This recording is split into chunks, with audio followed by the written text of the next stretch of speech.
সম্মানিত ভিউয়ার্স, যে কথা বলার জন্য আমার বাড়ি হইলো এটা, আমার বাড়ির ঘাটা। আর এটা হলো 17 থেকে 19টা ঘর যাওয়ার রাস্তা।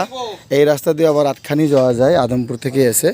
এটা আমার বাড়ির ঘাটা রাস্তা, মেইন রাস্তা হলো ওই যে এখানে।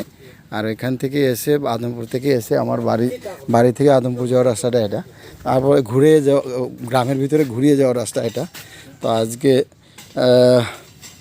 গত ঈদের আগে, কুরবানি ঈদের আগে, ঈদুল আজহার আগে কিন্তু চেয়ারম্যান আবদাল ভাই এসে বলেছিলেন যে একটু রাস্তাটা বড় করো, 60 ফুট করে যাবে রাস্তাটা।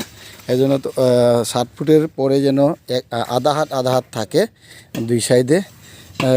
আমি বলেছিলাম তখন আমরা কি এক সাইডেই সরাবো না দুই সাইডেই সরানোর কথা হবে। তখন বলেছিলেন যে দুই সাইডেই সরানো হবে।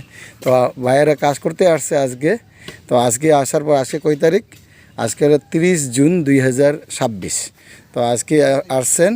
তো আসার পরে দেখা যায় যে কোনো দিকেই আর সরানো হচ্ছে না। তবে আমার এদিকেই সারছি আর কি, কিছু কিছু অল্প যতটুকু লাগে আর কি, অল্প ছাড়ছি। আর পূর্বের দিকে আর সারানোর কথা আর বলাই হলো না, আর বলাই হচ্ছে না। আমি অসুবিধা নেই, আমার কোনো দুঃখ নেই, আক্রোশ নেই, কোনো ক্ষোভ নেই। কারণ আমার রাস্তাটা যেহেতু ইটসোলিং হচ্ছে, এতেই আমি সন্তুষ্ট। এর জন্য আধা হাত কেন, এক হাত ছাড়লেও অসুবিধা নেই। এই যে চেয়ারম্যান বড় ভাই আইসুইন, এই রাস্তাটা আবার যাবে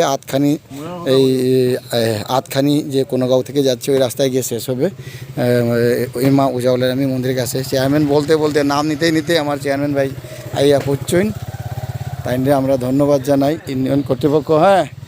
ইউনিয়ন কর্তৃপক্ষ আর চেয়ারম্যান দুজনকেই আমরা, চেয়ারম্যান ভাইকে ধন্যবাদ জানাই। এই রাস্তাটা গিয়ে আমার ভিটার অর্ধেকের এখানে ছাড়ছে। এই কোনাটাও সেরেছিলাম, এখানে বের ছিল, তো এখানে ছাড়ছে এই কোনাটা এইভাবে, এই রাস্তার সুবিধার জন্য। অসুবিধা নেই জি, আসতেছে।